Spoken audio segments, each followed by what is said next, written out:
I'm Anita and you're watching Nightline, the top stories. Datuk Seri Anwar granted audience with UAE President, discusses bilateral ties.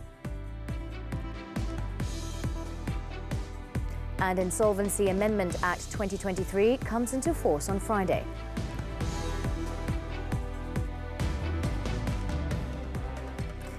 We start with this opening story. Prime Minister Datuk Seri Anwar Ibrahim, who is on a two-day working visit to the United Arab Emirates, UAE, starting Thursday, was granted an audience with UAE President Sheikh Mohammed bin Zayed Al Nahyan at the Presidential Palace in Abu Dhabi. Anwar, who arrived at the Qasr Al Shati at 11 a.m., also held a face-to-face meeting with Sheikh Mohammed, who is also the ruler of Abu Dhabi. The two leaders discussed bilateral ties and explored opportunities for further collaboration that advances the sustainable development ambitions of Malaysia and the UAE. They also reviewed existing cooperation between the two countries and discussed ways to build on these ties, especially in the areas of economy, trade and investment, renewable energy and food security that serve both nations' vision for a sustainable and prosperous future. During the meeting, they also emphasised their shared interest in promoting cooperation towards establishing a comprehensive economic partnership between the two countries in the near future, besides discussing the latest regional and international development, as well as exchanging views on various topics of mutual interest. Also present were Foreign Minister Datuk Seri Dr. Zamri Abdul Kadir, Investment, Trade and Industry Minister Tengku Datuk Seri Zafrul Tengku Abdul Aziz and Malaysian Ambassador to the UAE Datuk Seri Ahmad Fadil Shamsuddin. Earlier, Anwar, who arrived in Abu Dhabi at 5 a.m. local time or 9 a.m. in Malaysia, also had a meeting with UAE Investment Minister Mohammed Hassan Al Suwaidi. Besides that, the Prime Minister also had informal sessions with Lulu Group International Chairman and Managing Director M.A. Yusuf Ali, Abu Dhabi Investment Authority ADIA Managing Director Sheikh Hamid Zayed Al Nahyan, and Mubadala Group Chief Executive Officer Khaldun Al Mubarak. Anwar also attended a roundtable meeting with captains of industry in the UAE.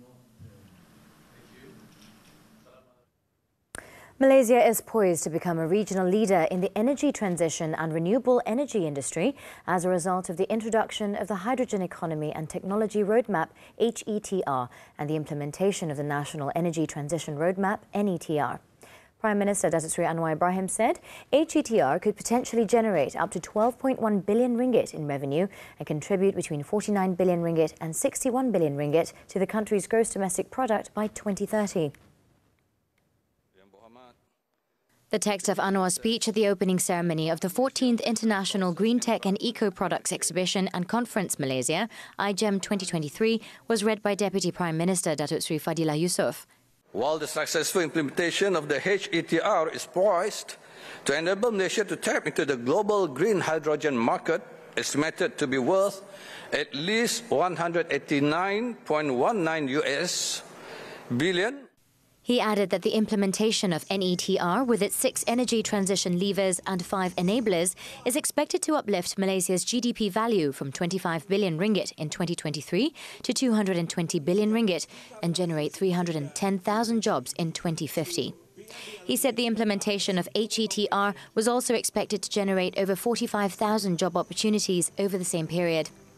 In July, the government had approved to reinstate the Green Technology Financing Scheme, GTFS 4.0, with the allocation of 1 billion ringgit for the period until 31st December 2025 or until fully utilised. New amendments to the Insolvency Act 1967 will take effect beginning Friday, in line with the government's efforts to give bankrupt individuals a second chance to lead better lives.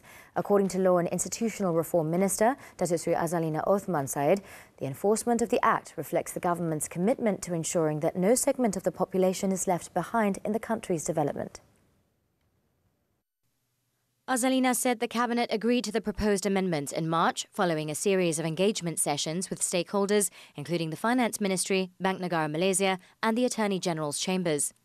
The amendments include provisions related to bankruptcy discharge, with Section 33C of Act 360 amended to facilitate the automatic discharge of bankrupt individuals within a period of 3 to 5 years from the date they submit their statements. The list of bankrupt individuals eligible for discharge without going through the creditor's objection procedure has also been amended to include 2 new categories. They are bankrupts who are 70 years old and above, as well as those who have been certified as mentally ill under the Mental Health Act 2001 or Act 615. The Act also reviewed 2 items that would further safeguard the welfare of bankrupt individuals: the threshold value of a bankrupt person's assets that can be exempted from distribution among creditors, and the threshold value of qualifying cases for more simplified administration. Azalina said these amendments were in line with the second chance policy in order to assist bankrupt individuals improve their financial status. She said the second chance policy aims to discharge up to 130,000 bankrupts within 1 year after the enforcement of the Act, adding that the number represents half of the total cases currently being handled by the Insolvency Department.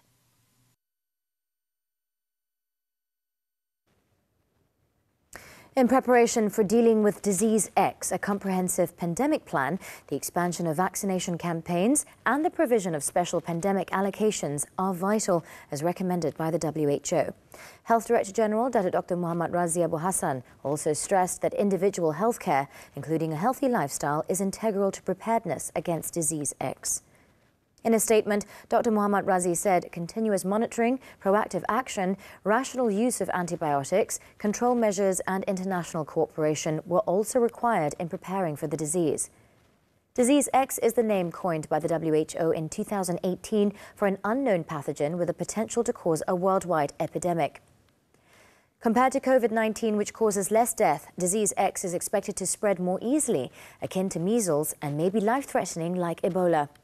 To strengthen preparedness against Disease X, he also advised the public to practice a healthy lifestyle such as exercising, having a healthy body weight and avoiding risk factors such as smoking. He said the ministry is on alert to the possibility of Disease X and is drawing on its experience in dealing with past outbreaks such as COVID-19, the Nipah virus, severe acute respiratory syndrome, SARS, and Middle East respiratory syndrome-related coronavirus, MERS-CoV.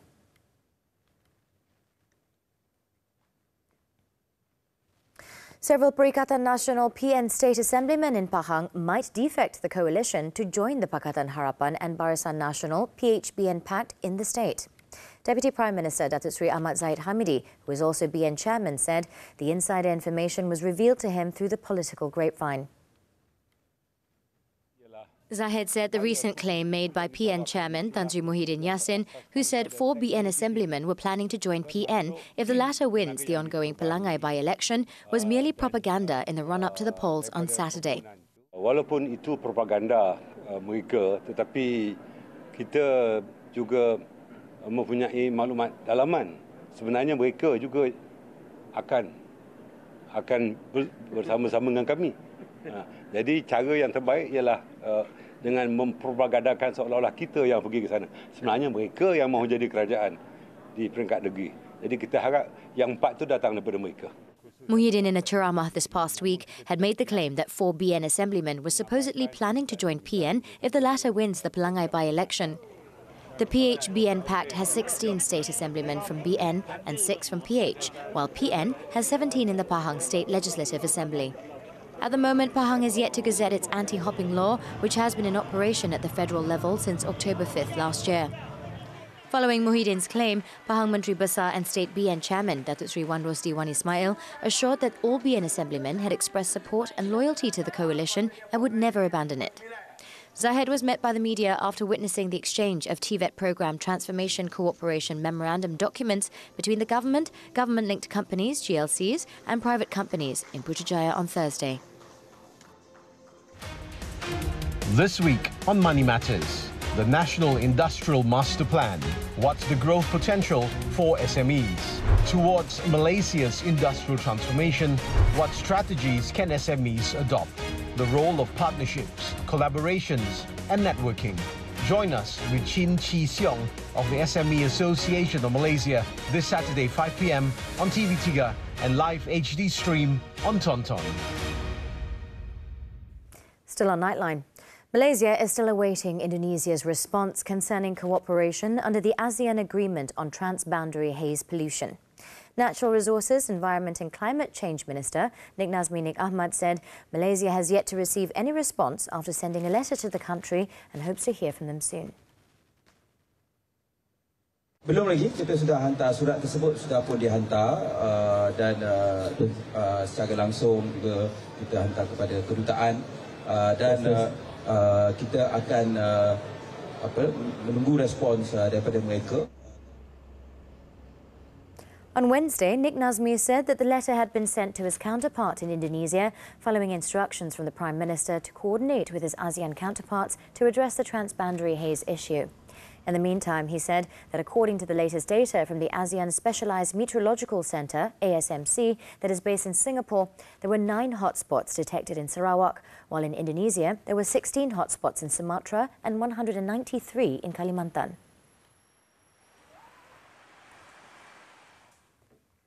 In other news, Bukit Rambai and Bandaraya Melaka in Melaka, followed by Nilai Negeri Sembilan, continue to record unhealthy air pollution index API readings as of 10 p.m. on Thursday. A check on the Department of Environment's DOE Air Pollutant Index Management Systems APIMS website shows that Bukit Rambai has the highest reading across the nation at 153. APIMS measures the API readings between 0 and 50 as good, 51 and 100 as moderate, 101 to 200 as unhealthy, and 201 to 300 as very unhealthy, and any reading of 300 and above are declared as hazardous. So far, 55 areas recorded a moderate API with readings of 51 to 100, while 10 other areas recorded good API readings of less than 50.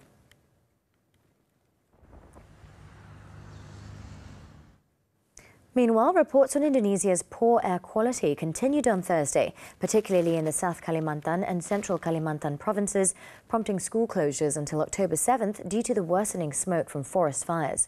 According to the ASMC, the latest satellite imagery showed a large number of hotspots on the island of Borneo, especially in southern Sumatra and southeastern Kalimantan.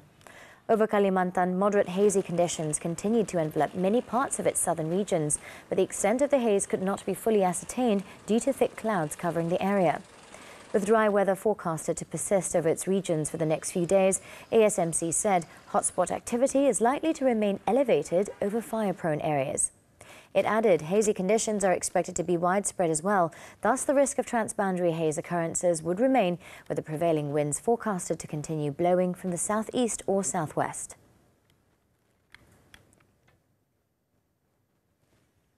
Media Prima Berhad's leadership on Thursday paid an official visit to the Inspector General of Police, Tan Sri Razaruddin Hussein, at his office in Bukit Aman. The over 2-hour meeting, led by Media Prima Group Chairman Datuk Sri Dr. Syed Hussein Syed Al Junaid, aimed to strengthen ties between both agencies and discussed a multitude of topics.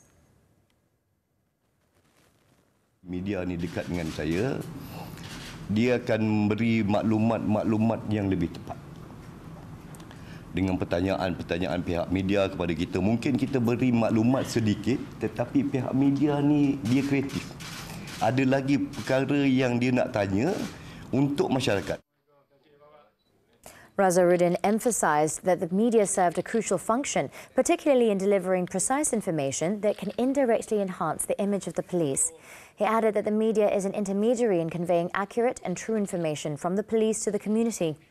Also present were Media Prima Omnia Chief Operating Officer, Datuk Muhammad Effendi Omar, the New Straits Times Press Berhad Group Managing Editor, Datuk Ahmad Zaini Kamaruzaman, and Media Prima Television Network's Deputy Group Editor for News and Current Affairs, Azhari Muhyiddin. Lain daripada media sosial yang kita ada sendiri. Refugee children have limited access to education, but proposed amendments to school admission rules could change this. The move can improve the lives of many children, but there are concerns over how it would be implemented. FMT's Natasha Bust and Amira Huda report. I would like to study in Canada if I had the chance to, and I will study there. To study graphic design, I need like 4 years. So from there, I already have my little small business. So I will just continue to make my business bigger into a company.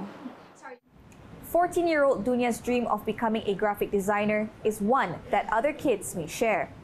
But while it is within the reach of many, there's a significant barrier for Dunia. The young Palestinian is a refugee, and refugees have limited access to formal education, not just in Malaysia, but also many other parts of the world. Still, she is among the lucky ones. 9 years ago, she joined a learning center established for refugee children.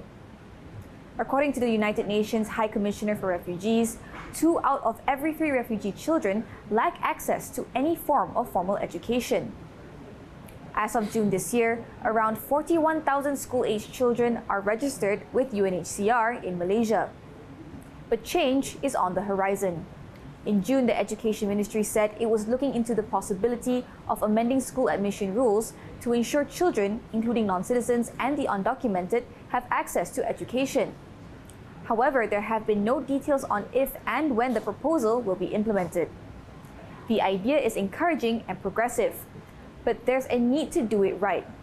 Deborah Henry, the co-founder of a refugee learning center, believes a comprehensive study should be carried out first. So my position on it is, if it's going to happen, perhaps doing a pilot of it, and the implementation, the management, and the process of the whole thing needs to be very, very thorough on all sides, and everybody needs to get the support and training. This is vital for building trust in the system, assimilating refugee students, and making sure everyone gets along. Salma Abu Bakar, who works at the center, feels that the move, if implemented, would be a game changer.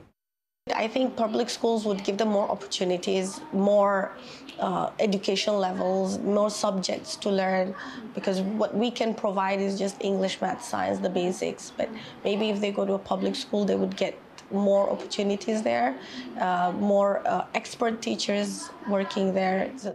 For Dunia's classmate Mustafa, whether it's public education or informal learning centers, the setting doesn't matter.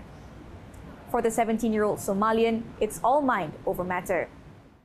If you can learn by yourself, I think you will learn it anywhere.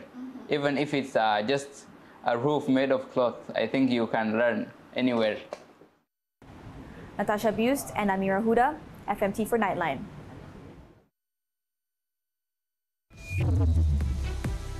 Three arrested over gun sale to suspect in Bangkok mall shooting. News from the foreign front when we return. Stay tuned.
News on the foreign front.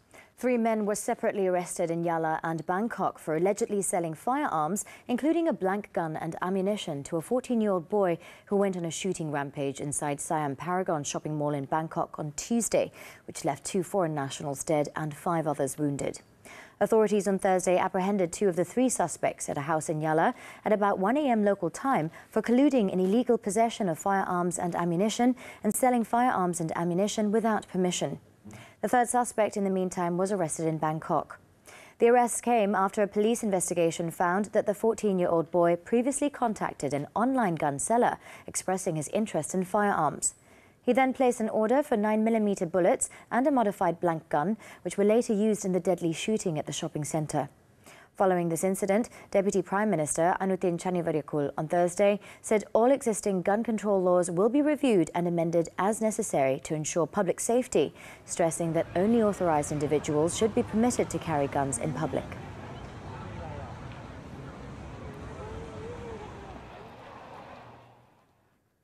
A Category 4 cyclone has produced one of the strongest wind gusts ever recorded worldwide, killing 1 and injuring almost 304 people as it crossed the southern tip of Taiwan early on Thursday. Typhoon Koinu brought wind gusts of up to 95.2 meters per second or 342.7 kilometers per hour. And according to the Central Weather Administration, it was the highest wind gust recorded in Taiwan since the organization was founded in 1986. Fire services reported that at least 190 people were injured, mostly in West Coast cities, including Taichung, Tainan and Kaohsiung, with more than 62,000 homes and businesses left without power by midday. Koinu is the second typhoon to make landfall in Taiwan this year, after Typhoon Haikui hit the island in September, prompting landslides, mass evacuations and dozens of injuries. Japan on Thursday began releasing a second batch of treated wastewater from the Fukushima nuclear plant, continuing a move that has caused tensions between the country and China. According to the Tokyo Electric Power Company, TEPCO, the discharge commenced at about 10:30 a.m. local time and will last for about 17 days starting Thursday, during which some 7,800 cubic meters of wastewater will be released into the Pacific Ocean. It followed the first discharge in August, which triggered a blanket ban on Japanese seafood products by China and a deluge of harassment calls to businesses and offices believed to originate from China. TEPCO, however, claimed that the wastewater has been filtered of all radioactive elements except tritium, which was within safe levels, a view backed by the United Nations nuclear watchdog.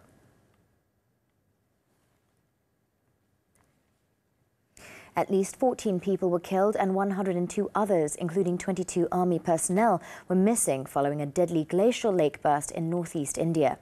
According to officials, the Lonak Lake in Sikkim state burst its banks on Wednesday, triggering a flash flood which had impacted the lives of 22,000 people. 14 bridges were also washed away by the floodwaters, which also hit pipelines and destroyed more than 270 houses in 4 districts. Search and rescue operations were halted by the collapse of the main highway linking Sikkim to the West Bengal state and Gangtok, the capital of the northeastern state. The local weather department warned of landslides and disruption to flights as more rain is expected over the next 2 days in parts of Sikkim and neighbouring states.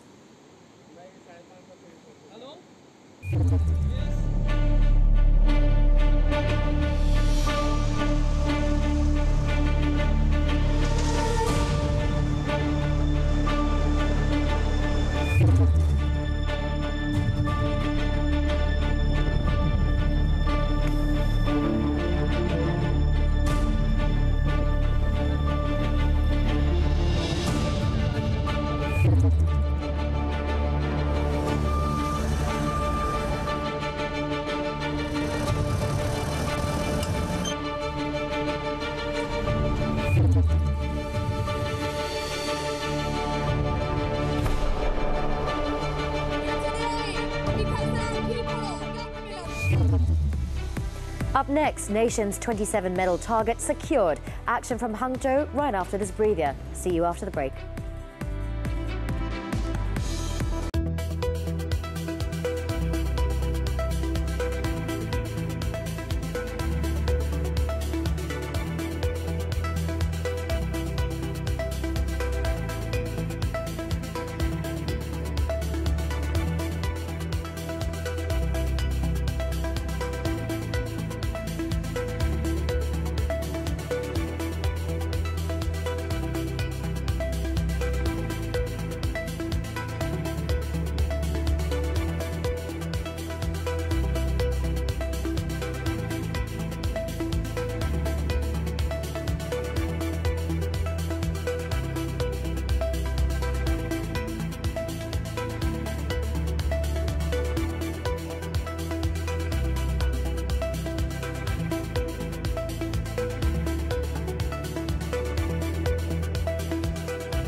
With sports news now, the 2022 Hangzhou Asian Games. The national squash team stole the limelight on the 12th day as they contributed 2 gold and a silver medal to Malaysia. Also bagging a silver was national karate athlete Laveli Ann Robert.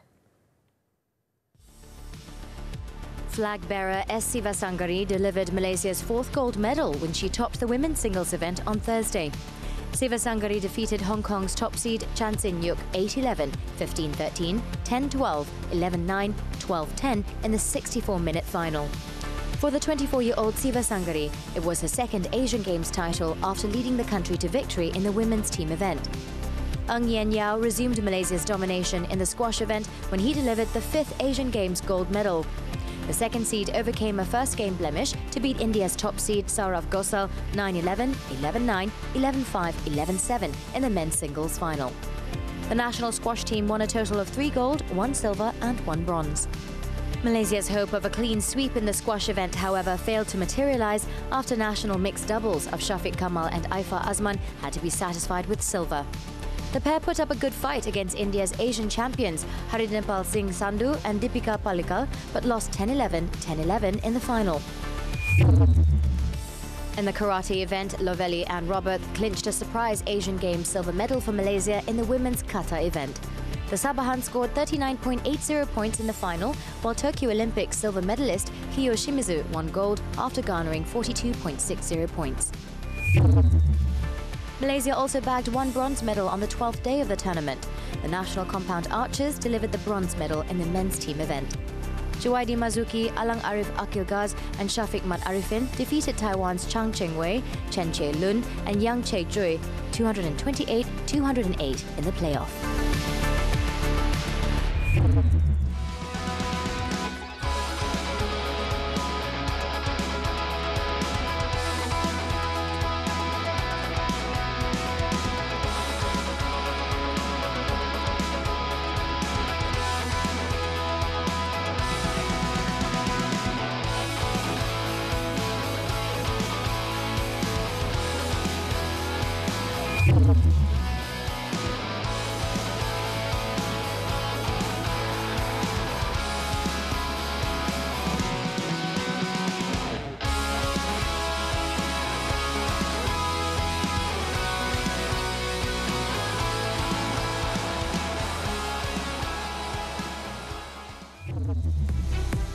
When we return, 2 killed after collision with car driving against traffic. Stay tuned.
Welcome back. In Perak, 2 teenage siblings died after the motorcycle they were riding on crashed into a car at Jalan Melintang, Bagan Datuk in Hile Perak on Thursday. In the 7 a.m. incident, 15-year-old Muhammad Lutfil Faik Abdullah and his 13-year-old sister Nur Lydia Faika died on the spot, while the 28-year-old driver sustained minor injuries. Hile Perak District Police Chief Assistant Commissioner Ahmad Adnan Basri said the siblings were on their way to school when the incident occurred. Initial investigations found that the siblings were heading towards the Hutan Melintang direction from Bagan Datuk, and their vehicle was believed to have entered the opposite lane before crashing into the car. The case is being investigated under the Road Transport Act.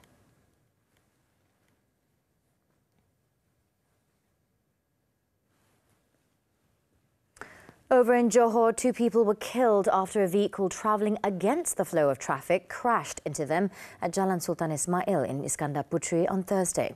District Police Chief ACP Rahmat Arifin said the 2 killed in the 4:20 a.m. incident were a 19-year-old woman who was driving the Honda Jazz and her 19-year-old male friend. The bodies were sent to the Sultanah Aminah Hospital for post-mortem. The 30-year-old driver of the Mercedes-Benz who was travelling against the flow of traffic was seriously injured and was admitted to the same hospital. The accident was believed to have been caused by the Mercedes, but police have yet to determine if the driver was driving under the influence of alcohol or drugs, as authorities are still waiting for the results of tests on his blood samples. The case is being investigated under the Road Transport Act.